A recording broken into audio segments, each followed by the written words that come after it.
കൃഷ്ണ ഹരേ കൃഷ്ണ കൃഷ്ണ കൃഷ്ണ ഹരേ ഹരേ ഹരേ രാമ രാമ രാമ ഹരേ ഹരേ ഹരേ കൃഷ്ണ കൃഷ്ണ കൃഷ്ണ ഹരേ ഹരേ ഹരേ രാമ രാമ ഹരേ ഹരേ ഹരേ കൃഷ്ണ കൃഷ്ണ കൃഷ്ണ ഹരേ ഹരേ ഹരേ രാമ ഹരേ ഹരേ ഹരേ കൃഷ്ണ കൃഷ്ണ കൃഷ്ണ ഹരേ ഹരേ ഹരേ രാമ രാമ ഹരേ ഹരേ ഹരേ കൃഷ്ണ കൃഷ്ണ കൃഷ്ണ ഹരേ ഹരേ ഹരേ രാമ രാമ ഹരേ ഹരേ ഹരേ കൃഷ്ണ കൃഷ്ണ കൃഷ്ണ ഹരേ ഹരേ ഹരേ രാമ രാമ ഹരേ ഹരേ കൃഷ്ണ.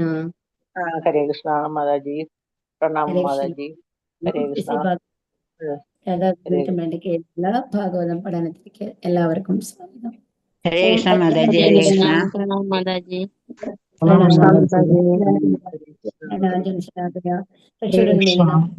ശ്രീ ഗുരവേ നമഃ. ശ്രീ ചൈതന്യമനോഭീഷ്ടം സ്ഥാപിതം യേന ഭൂതലേ സ്വയം രൂപകഥാ മഹ്യം ദദാന്തി സുപദാന്തികം വന്ദേഹം ശ്രീഗുരോ ശ്രീയുതപദകമലം ശ്രീഗുരും വൈഷ്ണവം ച ശ്രീരൂപം സാഗ്രജാതം സഗണരഘുനാഥാനിതം താം സജീവം സാദ്വൈതം സാവധൂതം പരിജനസഹിതം ശ്രീകൃഷ്ണ ചൈതന്യദേവം ശ്രീരാധാകൃഷ്ണപാദാൻ സഗണലളിത ശ്രീവിശാഖാനിതം ച ഹേ കൃഷ്ണ കരുണാ സിന്ധോ ദീനബന്ധോ ജഗത്പദേ ഗോപേശ ഗോപികാ കാന്ത രാധാകാന്ത നമോസ്തുതേ തപ്തകാഞ്ചന ഗൗരാംഗേ രാധേ വൃന്ദാവനേശ്വരി വൃഷഭാനുസുതേ ദേവി പ്രണമാമി ഹരിപ്രിയേ വാഞ്ചാകൽപതരുഭ്യശ്ച കൃപാസിന്ധുഭ്യേവ ച പതിതാനാം പാവനേഭ്യോ വൈഷ്ണവേഭ്യോ നമോ നമഃ.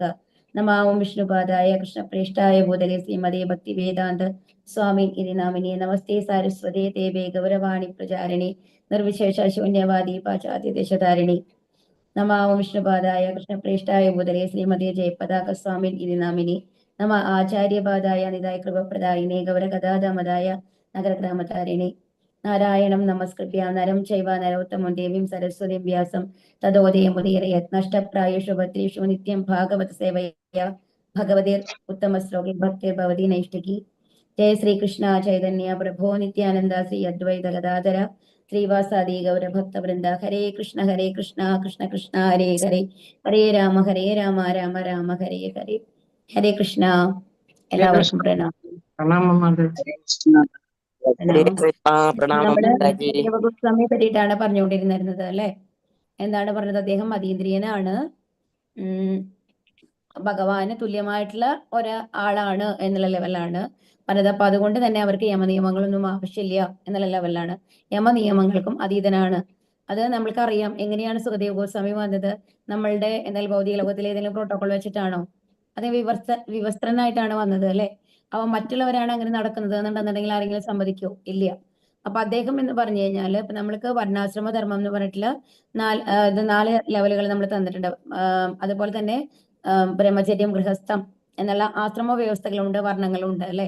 അപ്പൊ ഈ 4 വ്യവസ്ഥകൾ ഏത് തരത്തിലുള്ളതാണെന്നുണ്ടെങ്കിലും അതിനും അതീതനായിരുന്നു സുഖദേവ് ഗോസ്വാമി എന്നുള്ളതാണ്.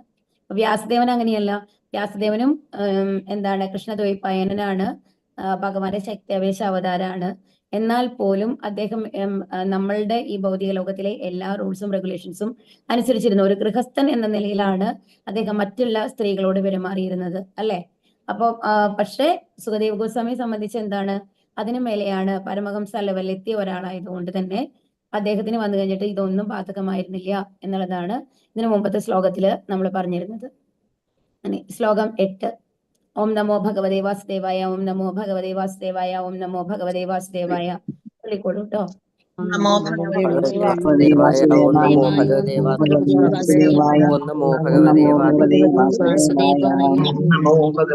വാസുദേവായ. ഇദം ഭാഗവതം നാമ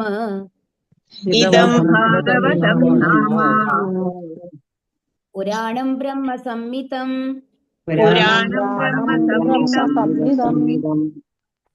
അതീതവാൻ ദ്വാപരാദൗ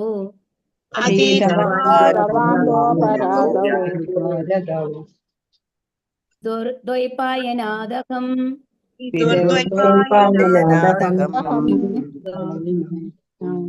ഹരേ കൃഷ്ണ. ഇത് ഭാഗവതം നാമ എന്നു പേരായ പുരാണം, വേദ അനുബന്ധം, ബ്രഹ്മസംഹിതം വേദങ്ങളുടെ സാരാംശം എന്ന് അംഗീകരിച്ചിട്ടുള്ളത്. അതീതവാൻ അഭ്യസിച്ചു.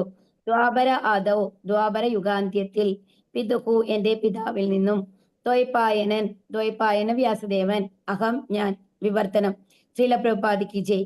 ഞാൻ ദ്വാപര യുഗാന്ത്യത്തിൽ സർവ്വവേദങ്ങൾക്കും തുല്യമായ ശ്രീമദ് ഭാഗവതം എന്നു പേരായ മഹാപുരാണം എന്റെ പിതാവായ ദ്വൈപായന വ്യാസദേവനിൽ നിന്നും അഭ്യസിച്ചു. ഈ സുഖദേവ് ഗോസ്വാമി പറയാൻ തുടങ്ങാണ്.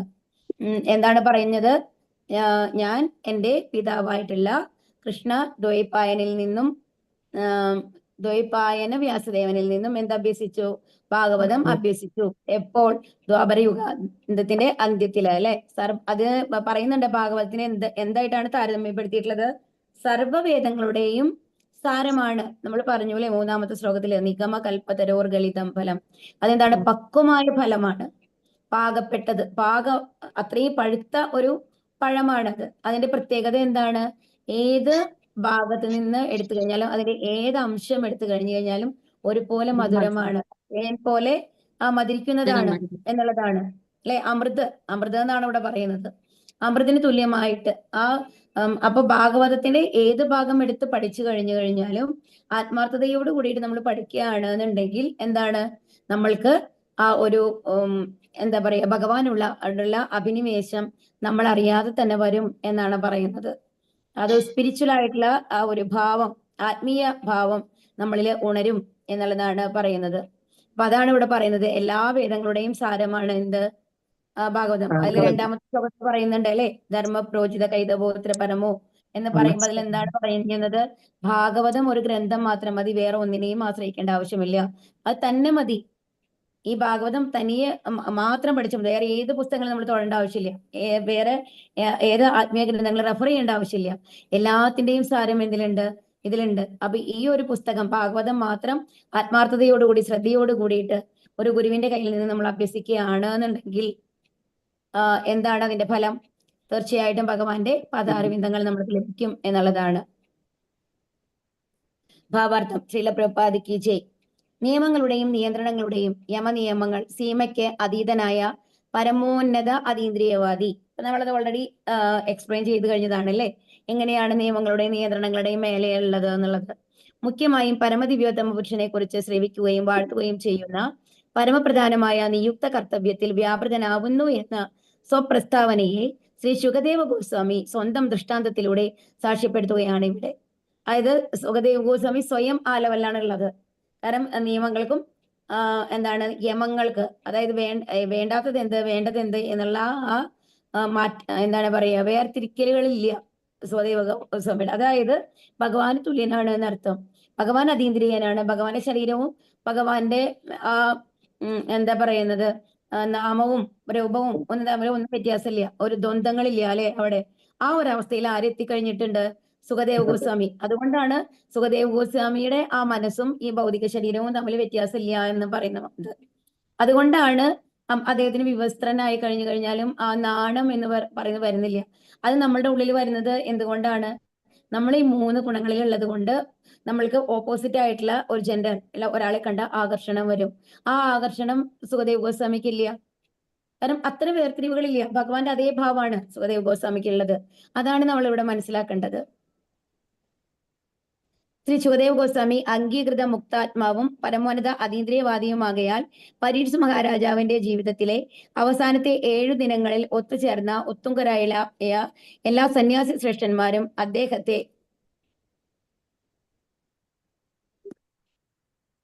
അംഗീകരിച്ചു.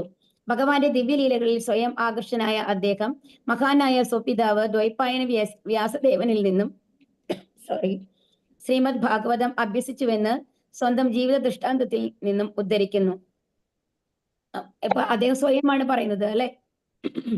ശ്രീമദ് ഭാഗവതമോ അല്ലെങ്കിൽ മറ്റേതെങ്കിലും ശാസ്ത്രഗ്രന്ഥമോ ഒരുവനെ സ്വന്തം ദിഷണാശക്തിയാൽ സ്വഭവനത്തിൽ നിന്ന് ഗ്രഹിക്കുവാൻ കഴിയുകയില്ല.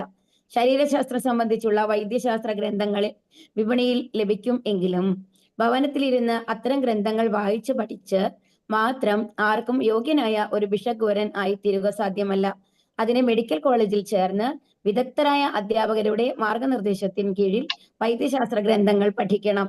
അതുപോലെ ഭഗവത് ശാസ്ത്രത്തെക്കുറിച്ചുള്ള ബിരുദാനന്തര പഠനമായ ശ്രീമദ് ഭാഗവതം അഭ്യസനം ശ്രീ വ്യാസദേവനെ പോലെ ആത്മസാക്ഷാത്കാരം സിദ്ധിച്ച ശ്രേഷ്ഠ വ്യക്തിയുടെ പാതാരവിന്ദങ്ങളിൽ നിന്ന് മാത്രമേ സാധ്യമാകൂ.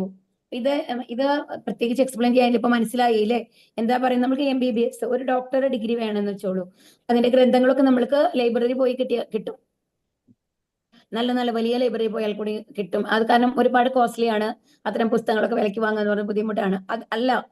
അല്ലെങ്കിൽ തന്നെ നമ്മളുടെ കയ്യിൽ പണമുണ്ട്, നമ്മൾ അത്രയും പുസ്തകങ്ങളൊക്കെ വാങ്ങി വെച്ച് തന്നെ ഇരുന്ന് പഠിച്ചു കഴിഞ്ഞിട്ട് ഒരു ഡോക്ടർ ആവാനായിട്ട് സാധിക്കുമോ? ഹരേ കൃഷ്ണ. ഇല്ല. നമ്മൾക്ക് നമ്മുടെ അവയവങ്ങളെ കുറിച്ച് ഇപ്പൊ ഒരു ഉദാഹരണം തന്നെ പറയാം. ഇപ്പൊ നമ്മളായിട്ട് കണക്ട് ചെയ്യാൻ, എല്ലാവർക്കും ഒരുമാതിരി കണക്ട് ചെയ്യാൻ പറ്റുന്നതാണ് ഞാൻ വിചാരിക്കുന്നത്. നമ്മളിപ്പോ ഏതെങ്കിലും ഡോക്ടർമാർ ഇപ്പോട്ടാ, മുമ്പല്ല, ഇപ്പൊ ഒക്കെ നമ്മളെ എന്തെങ്കിലും ടാബ്ലറ്റ് ഒക്കെ നമ്മൾക്ക് ഡോക്ടർ എഴുതി കഴിഞ്ഞാൽ നമ്മളൊന്ന് ചെക്ക് ചെയ്ത് നോക്കും ഇത് എന്തിനു വേണ്ടിയിട്ടാണ്. ആരെങ്കിലും അതെ. ചെയ്യാറുണ്ടോ? ഉണ്ട് മാതാജി. നോക്കും മാതാജി. അതിന്റെ സൈഡ് എഫക്ട്സ് ഉണ്ടോ എന്നുള്ളതൊക്കെ നോക്കും. പക്ഷെ എന്ന് വെച്ച് കഴിഞ്ഞ് കഴിഞ്ഞിട്ട് എന്നാ പിന്നെ നമ്മൾക്ക് ആ നെറ്റിൽ നോക്കി കഴിഞ്ഞിട്ട് ഇന്ന അസുഖത്തിന് ഇന്ന മരുന്നാണ് എന്നുള്ളത് കണ്ടുപിടിച്ചിട്ട് ആ മരുന്ന് വാങ്ങി കഴിച്ചാൽ പോരെ?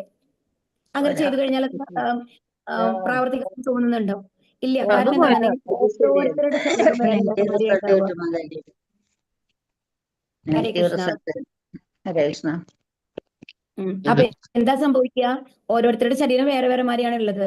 നമ്മളുടെ ലെവലിനനുസരിച്ചുള്ള ടാബ്ലറ്റ് ആണ് അറിഞ്ഞ് അവര് പ്രാക്ടിക്കലായിട്ട് പഠിച്ച് എത്രത്തോളം ഡോസ് ഇവർക്ക് കൊടുക്കാൻ പറ്റും. ഒരു കുട്ടിക്ക് കൊടുക്കുന്ന ഒരു ഡോസ് ആയിരിക്കില്ല മുതിർന്ന ആൾക്കാർക്ക് ഉണ്ടാവുക. അതുപോലെ തന്നെ ഓരോരുത്തരുടെ ശരീരസ്ഥിതി അനുസരിച്ച് അതിന് വ്യത്യാസം ഉണ്ടാവും. അപ്പൊ അതിനൊക്കെ അനുസരിച്ചിട്ടാണ് നമ്മൾക്ക് തരുന്നത്. അതുപോലെ തന്നെ നമ്മുടെ അസുഖത്തിന്റെ സിവിയാരിറ്റി എന്ന് പറയുന്നത് അവർ പരിശോധിക്കുമ്പോഴാണ്. നമ്മുടെ ഹാർട്ട് ബീറ്റ് പരിശോധിക്കുന്നു, അവർ ചെക്ക് ചെയ്തിട്ടാണ് അല്ലെ, നമ്മുടെ ദേഹത്തിന് ചെക്ക് ചെയ്തിട്ടാണ് നമ്മൾക്ക് ഒരു മരുന്ന് തരുന്നത്. അപ്പം അതെന്ന് പറയുന്നത് ഒരിക്കലും ഈ പുസ്തക ജ്ഞാനത്തിലൂടെ ലഭിച്ച ആ അറിവിൽ കൂടെ നമ്മളൊരു ടാബ്ലറ്റ് കഴിക്കുകയാണെന്നുണ്ടെങ്കിൽ അത് ചിലപ്പോൾ റിവേഴ്സ് എഫക്റ്റ് ആണ് നമ്മൾക്ക് ഉണ്ടാക്കുക എന്നുള്ളത് മനസ്സിലാക്കണം. അപ്പൊ അതുപോലെ തന്നെയാണ്, അതാണ് ഇവിടെ പറയുന്നത്. MBBS ഒരുപാട് പുസ്തകം കിട്ടും, എന്നാൽ അങ്ങനെ MBBS ഡിഗ്രി നമ്മൾക്ക് എടുത്തു കഴിഞ്ഞിട്ട് ഡോക്ടർ ആയിക്കൂടെ? അസാധ്യമല്ല. അതുപോലെ തന്നെയാണ് ഈ ഭാഗവതം എന്ന് പറയുന്നത്. നമ്മുടെ കയ്യിൽ ഭാഗവത പുസ്തകം ഉണ്ടെന്നുണ്ടെങ്കിലും ഒരു ഗുരുവിൽ കൂടി അഭ്യസിക്കണം. അപ്പോഴാണ് ആ ശ്ലോകത്തില് എന്താണ് യഥാർത്ഥത്തില് ഉദ്ദേശിച്ചിട്ടുള്ളത് എന്ന് നമ്മൾക്ക് മനസ്സിലാവുക എന്നുള്ളതാണ് ഇവിടെ പറയുന്നത്. അതുപോലെ ഭഗവത് ശാസ്ത്രത്തെ കുറിച്ചുള്ള ബിരുദാനന്തര പഠനമാണ്. അപ്പോ ഭാഗവതത്തിന് ഇവിടെ എന്തായിട്ടാ പറയുന്നത്? ബിരുദാനന്തര പഠനമായിട്ടാണ് പറയുന്നത്. ബിരുദം എന്ന് പറയുന്നത് ഭഗവത്ഗീതയാണ്. ബിരുദാനന്തര പഠനമാണ് ശ്രീമദ് ഭാഗവതം. ഇനി നമ്മള് ഒരു PhD എടുക്കുന്നത് അതിന് തുല്യമാണ് എന്ത് പഠിക്കുന്നത്? ചൈതന്യ ചരിതാമൃതം എന്ന് പറയുന്നത്. ഇത് കഴിഞ്ഞിട്ട് വരുന്നതാണ് ചൈതന്യ ചരിതാമൃതം എന്ന് പറയുന്നത്. അല്ല പാലാജി, അപ്പോൾ ഭക്തി ശാസ്ത്രീയ അതും ഭക്തി വൈഭവമൊക്കെ അതെന്തോന്നായിട്ട് വരും? ഭക്തി വൈഭവിൽ പഠിപ്പിക്കുന്നത് ഭാഗവതാണ് മാതാജി. ആദ്യത്തെ ഒരു 5 സ്കന്ധത്തിന്റെ ഉള്ളിലുള്ള ഭാഗങ്ങളാണ് പഠിപ്പിക്കുക. അതുപോലെ അതിന് ഭക്തി വേദാന്ത ഇത് വരുമ്പോഴാണ് ചൈതന്യ ചരിതാമൃതം വരുള്ളൂ. അതിന് നേരെയാണ് ഭക്തി വൈഭവം കഴിഞ്ഞിട്ട് വരുന്നതാണ് ഭക്തി വേദാന്ത മാതാജി. ഹരേ കൃഷ്ണ മാതാജി. ഹരേ കൃഷ്ണ. ഭഗവത് ശാസ്ത്രത്തെ കുറിച്ചുള്ള ബിരുദാനന്തര പഠനമായ ശ്രീമദ് ഭാഗവതം അഭ്യസനം ശ്രീ വ്യാസദേവനെ പോലെ ആത്മസാക്ഷാത്കാരം സിദ്ധിച്ച ശ്രേഷ്ഠ വ്യക്തിയുടെ പാതാരവിന്ദങ്ങളിൽ മാത്രമേ സാധ്യമാകൂ. ശ്രീ ശുകദേവ ഗോസ്വാമി ജന്മനാ തന്നെ മുക്താത്മാവായിരുന്നു എങ്കിൽ പോലും മറ്റൊരു മഹാത്മാവായ ശ്രീ നാരദമുനിയുടെ നിർദ്ദേശപ്രകാരം ശ്രീമദ് ഭാഗവതം രചിച്ച മഹാനായ സ്വപിതാവ് ശ്രീ വ്യാസദേവനിൽ നിന്നും അദ്ദേഹത്തിന് ഭാഗവത പാഠങ്ങൾ അഭ്യസിക്കേണ്ടതായി വന്നു. അപ്പൊ ഇവിടെ ഇതും ഇമ്പോർട്ടന്റ് ആയിട്ടുള്ള ഒരു കാര്യമാണ്. ശുകദേവ് ഗോസ്വാമി ആരാണ്? രാധാദേവിയുടെ തത്തയാണ്, ലോകത്ത് നിന്ന് വന്നതാണ്, എല്ലാ വേദജ്ഞാനങ്ങളും ഉണ്ട്, ശുദ്ധഭക്തനാണ് അല്ലെ. അങ്ങനെ ഇരുന്നിട്ട് പോലും ഭാഗവതം ആരുടെ കയ്യിൽ നിന്ന് പഠിക്കേണ്ടി വന്നു? വ്യാസദേവരുടെ കയ്യിൽ നിന്ന് പഠിക്കേണ്ടി വന്നു. നാരദമുനിയുടെ നിർദ്ദേശപ്രകാരം ആണ് ശ്രീമദ് ഭാഗവതം രചിച്ച മഹാനായ വ്യാസദേവനിൽ നിന്ന് അദ്ദേഹം അഭ്യസിച്ചത്. ഭഗവത് സേവനത്തിൽ നിരതനായ ഭക്തൻ പണ്ഡിതനായ ബ്രാഹ്മണനിൽ നിന്ന് ശ്രീമദ് ഭാഗവതം അഭ്യസിക്കണമെന്ന് ശ്രീ ചൈതന്യ മഹാപ്രഭു നിർദ്ദേശിച്ചിരിക്കുന്നു. പരമപുരുഷന്റെ അതീന്ദ്രിയ നാമരൂപ ഗുണലീലകളെയും അദ്ദേഹത്തിന്റെ പാർഷദരെയും നാനാത്വങ്ങളെയും ആസ്പദമാക്കിയുള്ള പരമദിവ്യോത്തമ പുരുഷന്റെ അവതാരമായ ശ്രീ വ്യാസദേവന്റെ വർണ്ണനകളാണ് ശ്രീമദ് ഭാഗവതം. ശുദ്ധ ഭഗവത് ഭക്തരുടെ സഹകരണത്തോടെയാണ് ഭഗവത് ലീലകൾ നടത്തപ്പെട്ടത്. തത്ഫലമായി ചരിത്ര സംഭവങ്ങളൊക്കെ ഈ മഹാഗ്രന്ഥത്തിൽ സൂചിപ്പിച്ചിരിക്കുന്നു. എന്തെന്നാൽ അവ കൃഷ്ണനുമായി ബന്ധപ്പെട്ടവയാണ്. ഭഗവത്ഗീതയെ പോലെ കൃഷ്ണ ഭഗവാന്റെ ശബ്ദ പ്രതിരൂപമായതിനാൽ ഇതിനെ ബ്രഹ്മസംഹിതം എന്ന് വിശേഷിപ്പിക്കുന്നു.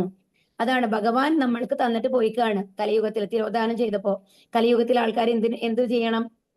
അവർക്ക് വളരെ കുറച്ച് സമയമേ ഉള്ളൂ. നമ്മൾക്ക് ശരിക്കും പറഞ്ഞാൽ 10,000 വർഷമാണ് തന്നിട്ടുള്ളത്. ഈ ഭാഗവതത്തിന്റെ ഒരു ഇൻഫ്ലുവൻസ് ഉള്ളത് എന്ന് പറയുന്നത് 10,000 കൊല്ലം എന്നാണ് പറയുന്നത്. അതിനുള്ളിൽ എല്ലാം നശിച്ചു പോകും, എല്ലാവരും ഭൗതികതയിൽ മുഴുകി അമ്പലങ്ങൾ പോലും അവശേഷിക്കില്ല എന്നാണ് പറയുന്നത്.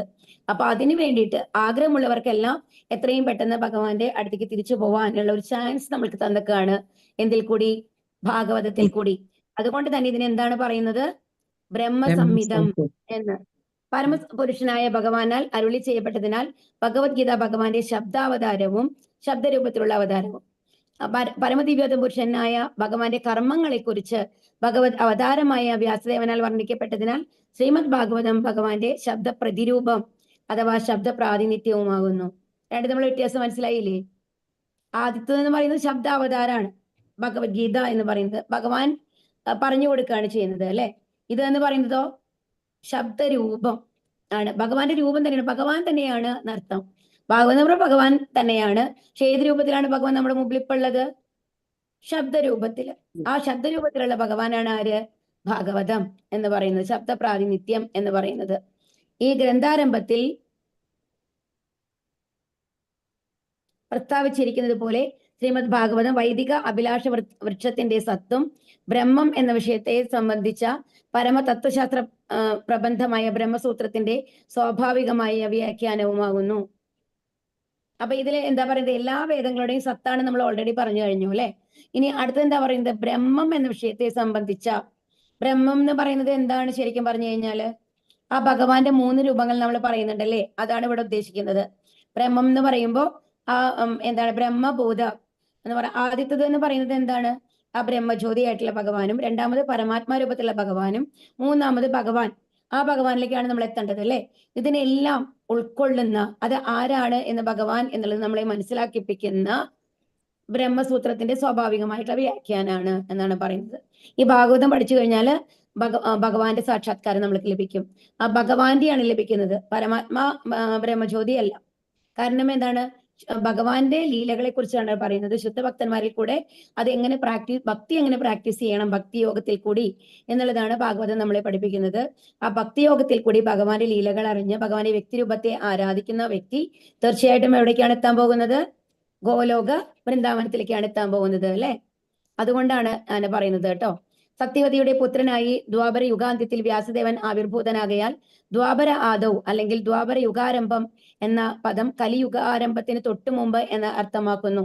ശ്രീ ജീവഗോസ്വാമിയുടെ അഭിപ്രായത്തിൽ ഈ പ്രസ്താവനയുടെ യുക്തിയെ ഒരു മരത്തിന്റെ മുകൾ ഭാഗത്തെ മരത്തിന്റെ തുടക്കമായി വിളിക്കുന്നതിനോട് സാമ്യപ്പെടുത്തിയിരിക്കുന്നു. ഒരു മരത്തിന്റെ തുടക്കം അതിന്റെ വേരാണ്. എന്നാൽ സാധാരണ മരത്തിന്റെ മുകൾ ഭാഗമാണ് ആദ്യം കാണുന്നത്. ഈ തരത്തിൽ മരത്തിന്റെ അവസാന ഭാഗത്തെ അതിന്റെ തുടക്കമായി അംഗീകരിച്ചിരിക്കുന്നു. അതായത് ദ്വാപര ആദൗ, ദ്വാപര യുഗാരംഭം എന്നാണ്. കലിയുഗ അതായത് ദ്വാപര ആദൗ എന്ന് പറഞ്ഞാൽ ഇപ്പോ 2 യുഗങ്ങളുണ്ടല്ലോ, ദ്വാപര യുഗം കലിയുഗം. അതിന്റെ ഇടയിൽ ഒരു ചെറിയൊരു ഗ്യാപ്പ് ഉണ്ടാവും എന്നാണ് പറയുന്നത്. ആ സമയത്താണ് എന്ത് വന്നത്? ഭാഗവതം വന്നത്. ദ്വാപരയുഗത്തിന്റെ അവസാനത്തിനാണ് വരുന്നത് അല്ലെ. പരീക്ഷ മഹാരാജാവ് നോടാണ് സുഖദേവ ഗോസ്വാമി ആദ്യമായിട്ട് എന്ത് പറയുന്നത്? ഭാഗവതം പറഞ്ഞു കൊടുക്കുന്നത്. അങ്ങനെയാണ് നമ്മളിലേക്ക് അത് എത്തുന്നത്. ശരിക്കും പറഞ്ഞു കഴിഞ്ഞാൽ സാധാരണ ജനങ്ങളിലേക്ക് ഭാഗവതം എത്തുന്നത് അപ്പോഴാണ്, ഭാഗവതം പറഞ്ഞ് എത്തുന്നത്. സുഖദേവ ഗോസ്വാമി പരീക്ഷ മഹാരാജാവിനോട് പറയുമ്പോഴാണ്. ഇത് എപ്പോഴാണ് നടന്നത്? കലിയുഗ ആരംഭത്തിന് തൊട്ട് മുമ്പാണ് അല്ലെ. അതുകൊണ്ടാണ് എന്ന് പറയുന്നത് എന്താണ്? കലിയുഗ ദ്വാപര യുഗത്തിന്റെ അവസാനത്തില് കലിയുഗം ആരംഭിക്കുന്നതിന് തൊട്ട് മുമ്പാണ് അത് വന്നത്. അതുകൊണ്ടാണ് ഇങ്ങനെ പറഞ്ഞിട്ടുള്ളത് എന്നാണ് പറയുന്നത്. ദ്വാപര ആദൗ എന്ന് പറഞ്ഞിട്ടുള്ളത് എന്നാണ് പറയുന്നത്. അതായത് നമ്മളെ ഇപ്പൊ കലിയുഗത്തിന്റെ ഇത് എങ്ങനെയാണ് അതിന് പറയണെന്നുണ്ടെങ്കിൽ മനസ്സിലാവോ എന്ന് എനിക്കറിയില്ല. നമ്മൾക്ക് ഒരു മരം തുടങ്ങുന്നത് എവിടെയാണ്? ഹരേ കൃഷ്ണ. വേരാണ്. പക്ഷെ നമ്മൾക്ക് വേര് കാണാൻ പറ്റുണ്ടോ? നമ്മൾ കാണുന്നത് എന്താണ്? മരമായിട്ട് കാണുന്നത് അല്ലെ. നമ്മൾ അറിയുന്നത് ആ മരത്തിന്റെ മേൽഭാഗത്തിനെയാണ് നമ്മൾ മരമായിട്ട് അറിയുന്നത്, വേരിനെയല്ല. ഇപ്പൊ നമ്മൾ പഠിച്ചു കഴിഞ്ഞിട്ടാണ് നമ്മൾക്ക് അറിയുന്ന മരത്തിന് വേരുണ്ട്, അതിന് താഴെയാണെന്നൊക്കെ നമ്മൾ പഠിച്ചു. ഇപ്പൊ പഠിക്കാത്ത ഒരാൾക്കാണെങ്കിൽ ആദ്യം കാണുമ്പോൾ മരം എന്ന് പറഞ്ഞ എന്താണ്? ആ മേലെ കാണുന്ന ഭാഗമാണ്. അപ്പോ അതുകൊണ്ടാണ് ഇവിടെ പറയുന്നത്. ഇപ്പൊ ഭാഗവതം എപ്പോ രചിച്ചു എന്ന് ചോദിക്കുമ്പോ നമ്മളെ സംബന്ധിച്ച് നമ്മൾ കാണുന്നത് എന്താണ്? ദ്വാപര യുഗത്തിന്റെ അവസാനമാണ്. കലിയുഗത്തിന്റെ തുടക്കം എന്ന് പറയുന്നത് വേരാണ്, നമുക്ക് അത് കാണാൻ പറ്റുന്നില്ല. നമ്മൾ കാണുന്നത് എന്താണ്? ആ ദ്വാപര യുഗത്തിന്റെ അവസാന ഭാഗമാണ് എന്നാണ് ഇവിടെ പറയുന്നത്. അതുകൊണ്ടാണ് അതിനെ ആദ്യം എന്ന് പറയുന്നത്, ധവരാദൗ എന്ന് പറയുന്നത് എന്നാണ് പറയുന്നത് കേട്ടോ ഇവിടെ. ഹരേ കൃഷ്ണ. ശ്ലോകം 9. ഓം നമോ ഭഗവതേ വാസുദേവായ, ഓം നമോ ഭഗവതേ വാസുദേവായ, ഓം നമോ ഭഗവതേ വാസുദേവായ. ഓം നമോ ഭഗവതേ നമോ വാസുദേവായ. ഭഗവതേ ഓം വാസുദേവായ, നമോ വാസുദേവായ, നമോ ഭഗവതേ വാസുദേവായ. ഓം നമോ ഭഗവതേ വാസുദേവായ. പരിനിഷ്ഠിതോഭിനൈർഗുണ്യ ഗോവിനൈർഗുണ്യ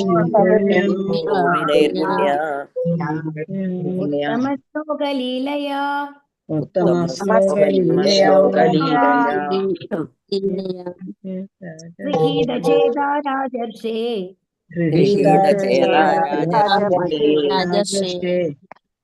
ആഖ്യാനം യദധീതവാൻ.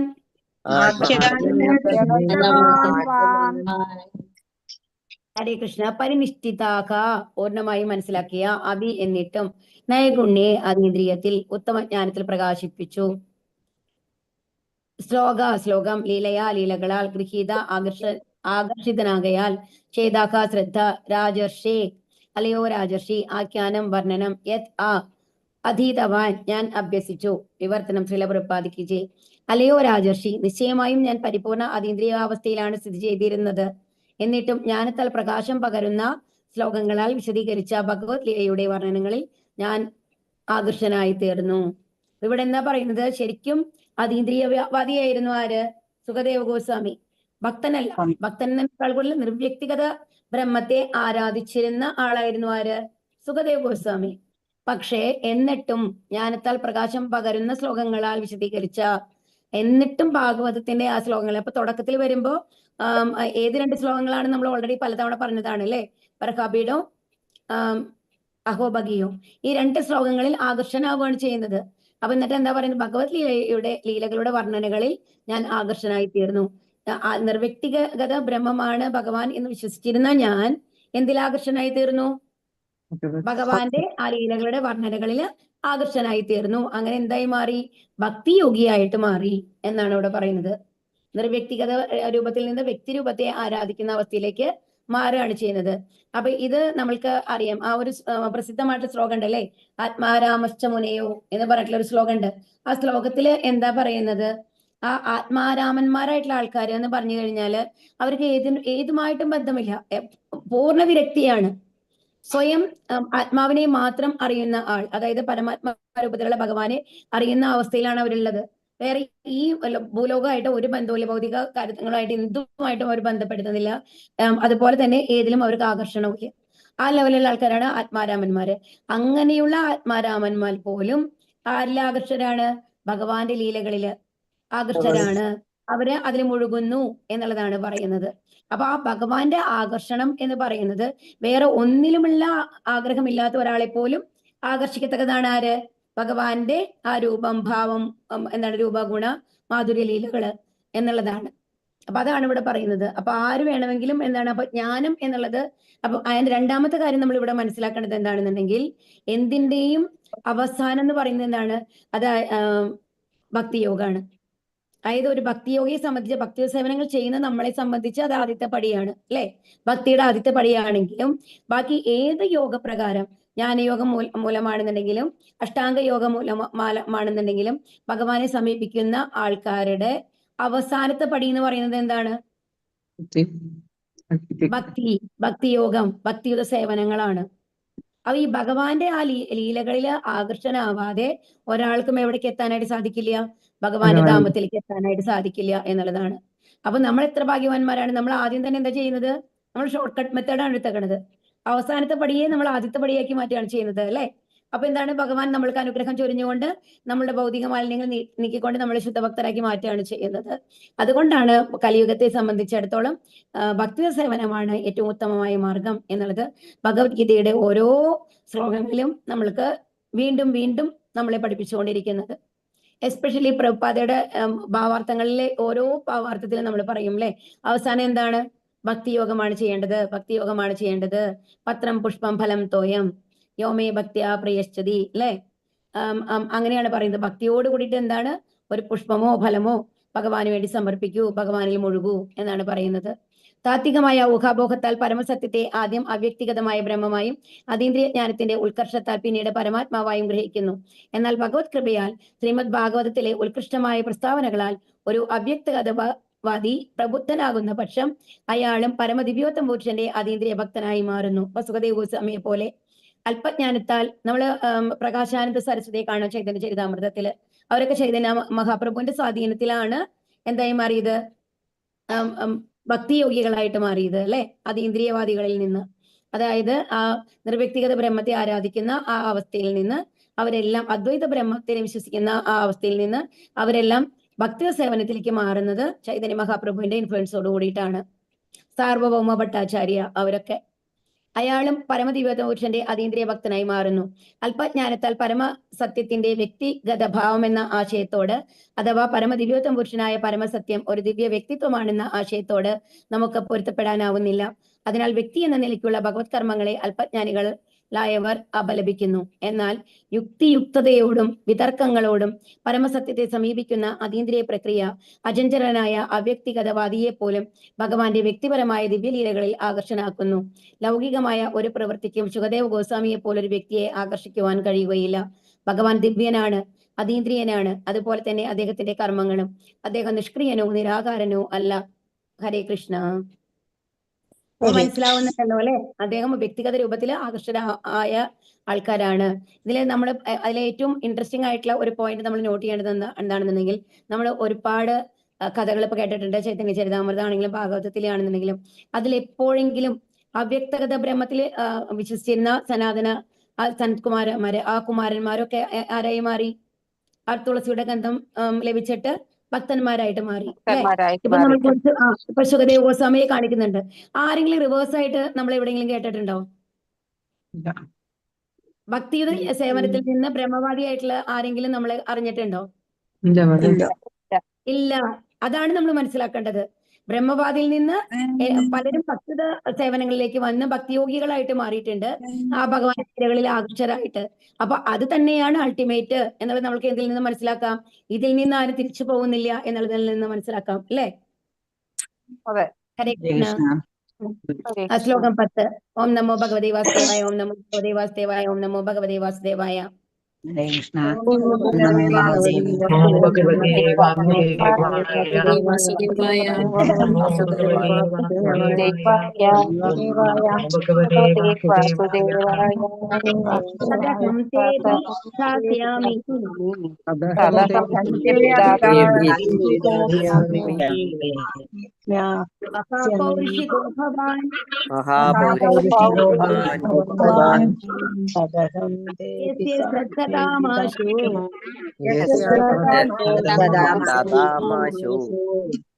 ശ്യാമുകുന്ദേ മതി സതി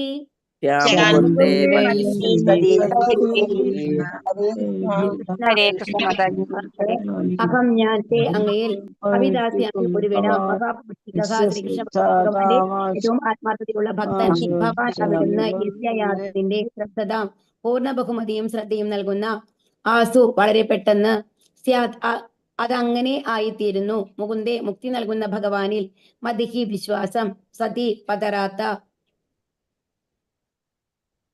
വിവർത്തനം. ശ്രീല പ്രഭുപാദിക്ക് ജയ്.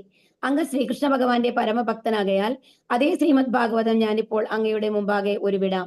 പൂർണ്ണമായ ആദരവോടും ശ്രദ്ധയോടും കൂടി ശ്രീമദ് ഭാഗവതം ശ്രവിക്കുന്ന ഒരുവന് മുക്തിപ്രദായകനായ പരമോന്നത ഭഗവാനിൽ അടിയുറച്ച വിശ്വാസം കൈവരുന്നു. നമ്മൾ ഓരോരുത്തരും നമ്മളോടും കൂടിയാണ്. ഇപ്പൊ ശരിക്കും പരീക്ഷ മഹാരാജാവിനോട് തുടങ്ങാണ് പറയാനായിട്ട്. ഇപ്പൊ നമ്മളും ആ ഒരവസ്ഥയിലാണ് ആലോചിക്കുക. നമ്മൾക്കും അറിഞ്ഞുകൂടാ എപ്പോഴാണ് നമ്മുടെ മരണം വരാൻ പോകുന്നത് എന്നുള്ളത് അല്ലെ? അപ്പൊ അതേ ശ്രദ്ധയോടുകൂടി പരീക്ഷ മഹാരാജാവിന്റെ അതേ ശ്രദ്ധയോട് കൂടിയിട്ട് നമ്മളും കേൾക്കുകയാണെങ്കിൽ നമ്മൾക്കും എന്ത് ലഭിക്കും? ഭഗവാനിൽ അടിയുറച്ച വിശ്വാസം കൈവരും എന്നുള്ളതാണ് പറയുന്നത്. ഭാവാർത്ഥം. ശ്രീല പ്രഭുപാദിക്ക് ജയ്. അംഗീകരിക്കപ്പെട്ട വേദവിജ്ഞാനമാണ് ശ്രീമദ് ഭാഗവതം. വേദജ്ഞാനം സ്വീകരിക്കുന്ന രീതിയെ അവരോഹണ പന്താവ് അഥവാ ആധികാരിക ശിഷ്യ പരമ്പരയിൽ കൂടി ദിവ്യജ്ഞാനം സ്വീകരിക്കുന്ന പ്രക്രിയ എന്ന് വിശേഷിപ്പിക്കുന്നു. ഭൗതിക ജ്ഞാന പുരോഗമനത്തിന് വ്യക്തിപരമായ കഴിവും ഗവേഷണ വാസനയും ആവശ്യമാണ്. എന്നാൽ ആത്മീയ ജ്ഞാനത്തിന്റെ കാര്യത്തിൽ എല്ലാ പുരോഗമനവും ഏറെക്കുറെ ആത്മീയ ഗുരുവിന്റെ കാരുണ്യത്തെ ആശ്രയിച്ചിരിക്കുന്നു. ആത്മവിദ്യ ശിഷ്യനിൽ നിറയണമെങ്കിൽ ആത്മീയ ഗുരു നിശ്ചയമായും ശിഷ്യനിൽ തൃപ്തനാകണം. ആത്മീയ ഗുരു മാന്ത്രികനെ പോലെ പ്രവർത്തിക്കുകയും വൈദ്യുതി ആധാനം ചെയ്യുന്നത് പോലെ അത്ഭുത ശക്തിയാൽ ശിഷ്യനിൽ ആത്മജ്ഞാനം സന്നിവേശിപ്പിക്കുകയും ചെയ്യുന്ന മാന്ത്രിക പ്രക്രിയയാണെന്ന് തെറ്റിദ്ധരിക്കാൻ പാടില്ല. അപ്പൊ ഇവിടെ എന്താ പറയണമെന്നുണ്ടെങ്കിൽ അവരോഹണ പന്താഹ്, ആരോഹണം അവരോഹണം 2 തരത്തിലാണ് നമ്മൾക്ക് അഭ്യസനം ഉള്ളത്. ഒന്നെന്ന് പറയുന്നത് ആരോഹണം എന്ന് പറഞ്ഞു കഴിഞ്ഞാല് നമ്മൾ തന്നെ അനലൈസ് ചെയ്യാണ്.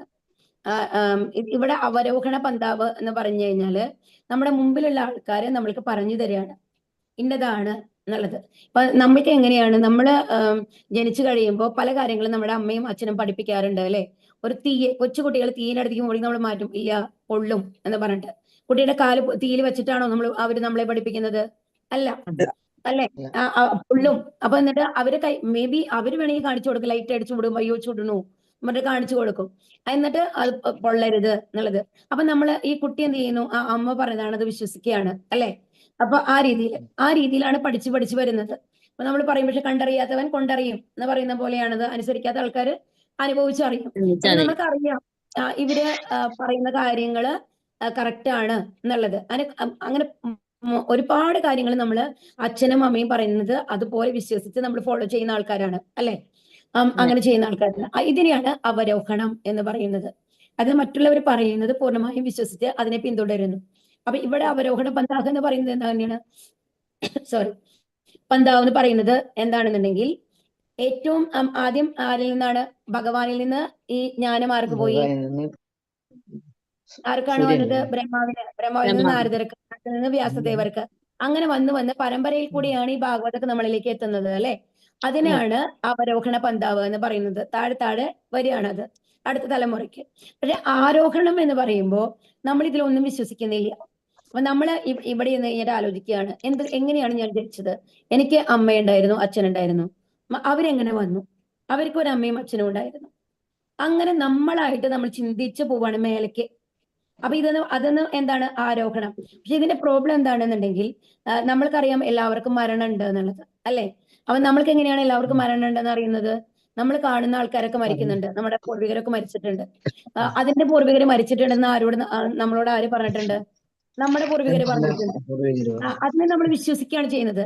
പക്ഷെ 10 തലമുറ മുമ്പുള്ള ആൾക്കാര് ജീവിച്ചിരുന്നോ മരിച്ചു എന്നുള്ളത് നമ്മൾക്ക് എന്തെങ്കിലും ഐഡിയ ഉണ്ടോ ശരിക്കും പറഞ്ഞു കഴിഞ്ഞാല്? ഇപ്പൊ അവര് കാണുന്നില്ല, അതുകൊണ്ട് അവർ മരിച്ചു എന്ന് നമ്മൾ വിശ്വസിക്കുന്നു.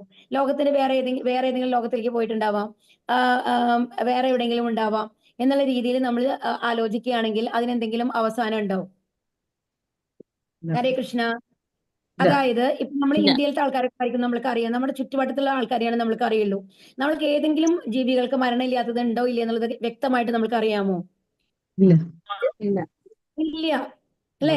ഏതെങ്കിലും നമ്മൾ കണ്ടുപിടിച്ചിട്ടുള്ള കുറെ ഭാഗങ്ങളുണ്ട്, അവിടുത്തെ ആൾക്കാരൊക്കെ മരിക്കുന്നുണ്ട്. അതുകൊണ്ട് കണ്ടുപിടിക്കാത്ത എത്രയോ ഭാഗങ്ങളുണ്ടാവാം, അവിടെ മരിക്കാത്ത ആൾക്കാരുണ്ടായിക്കൂടെ? ആ ചോദ്യത്തിന് ഉത്തരങ്ങളില്ല. അതുകൊണ്ട് തന്നെയാണ് ഈ ആരോഹണം എന്നുള്ള മാർഗത്തിന് നമ്മൾക്ക് ഒരിക്കലും ഉത്തരം കണ്ടുപിടിക്കാനായിട്ട് സാധിക്കില്ല എന്നുള്ളതാണ്. അതുകൊണ്ടാണ് തീർച്ചയായിട്ടും അവരോഹണ പന്താവ് തന്നെയാണ് ഇത്തരം കാര്യങ്ങളിൽ സൂട്ടബിൾ ആയിട്ടുള്ളത്. കാരണം പലപ്പോഴും പ്രത്യക്ഷ പ്രമാണവും അനുമാന പ്രമാണം എന്നാണ് പറയുക. പ്രത്യക്ഷ പ്രമാണവും അനുമാന പ്രമാണവും കറക്റ്റ് ആയിരിക്കണമെന്നില്ല. കാരണം എന്താണ്? നമ്മുടെ പിന്നിലുള്ള കാര്യങ്ങൾ പോലും നമ്മൾക്ക് കാണാനായിട്ട് സാധിക്കില്ല. നമ്മൾ കണ്ടിട്ടുണ്ടല്ലേ, ഒരു കണ്ണാടിയുടെ മുമ്പിൽ വെച്ച് കഴിഞ്ഞിട്ടുള്ള പകുതി മുറിച്ച ആപ്പിളിന്റെ ആ മുറിച്ച ഭാഗം ബാക്കിലേക്ക് വെക്കുകയാണെന്നുണ്ടെങ്കിൽ കണ്ണാടിയിലെ ആപ്പിൾ എങ്ങനെയാണ് കാണുക? മുഴുവനായിട്ടാണ് കാണുക അല്ലെ. ആ മുറിച്ച ഭാഗം ബാക്കിലേക്ക് വെച്ചിട്ടുണ്ടെങ്കിൽ കണ്ണാടിയിൽ നമ്മൾക്ക് പക്ഷെ അത് കാണില്ലല്ലോ. നമ്മൾക്ക് ആ കണ്ണാടിയിൽ എന്താ കാണുക? മുഴുവൻ ആപ്പിളായിട്ടാണ് നമ്മൾക്ക് കാണുക. അതുപോലെയാണ് നമ്മുടെ ഇന്ദ്രിയങ്ങളൊക്കെ. അതുകൊണ്ട് എന്ത് വേണം? പൂർണ്ണമായിട്ടും അവര് പറയുന്നത് ശരിയാണ് എന്നുള്ള ഒരു എന്താണ് ആക്സെപ്റ്റൻസ് നമ്മുടെ ഉള്ളിലുണ്ടാവണം, സ്വീകാര്യത നമ്മുടെ ഉള്ളിലുണ്ടാവണം. പറയുന്നത് ഹരേ കൃഷ്ണ. അതുകൊണ്ടാണ് ആത്മീയജ്ഞാനത്തിന്റെ കാര്യത്തിൽ എല്ലാ പുരോഗമനവും ഏറെക്കുറെ ആത്മീയ ഗുരുവിന്റെ കാരുണ്യത്തെ ആശ്രയിച്ചാണ് ഇരിക്കുന്നത് എന്ന് പറയുന്നത്. ആത്മീയ വിദ്യ നമ്മൾക്ക് വ്യക്തമായിട്ടുള്ള അറിവ് നമ്മൾക്ക് ലഭിക്കണമെന്നുണ്ടെങ്കിൽ എന്ത് വേണം?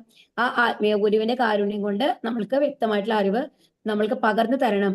അപ്പൊ അവിടെ ഗുരുവിന്റെയും ഭഗവാന്റെയും കാരുണ്യമാണ് നമ്മളിലേക്ക് അറിവ് തരുന്നത്, നമ്മളുടെ ബുദ്ധിയല്ല എന്നുള്ളത് ഇവിടെ മനസ്സിലാക്കണം. ആത്മീയ വിദ്യ അഭ്യസിക്കുന്നതിന് ബുദ്ധിയല്ല ആധാരം. എന്താണ്? ഗുരുവിന്റെയും ഭഗവാന്റെയും കാരുണ്യമാണ് എന്നുള്ളതാണ്. ശരിക്കും ഭഗവാന്റെ ഭക്തി കിട്ടാനായിട്ട് ഏത് എഡ്യൂക്കേഷണൽ ക്വാളിഫിക്കേഷനും ആവശ്യമില്ല എന്നുള്ളതാണ്. ഹരേ കൃഷ്ണ. സമയായി അല്ലേ?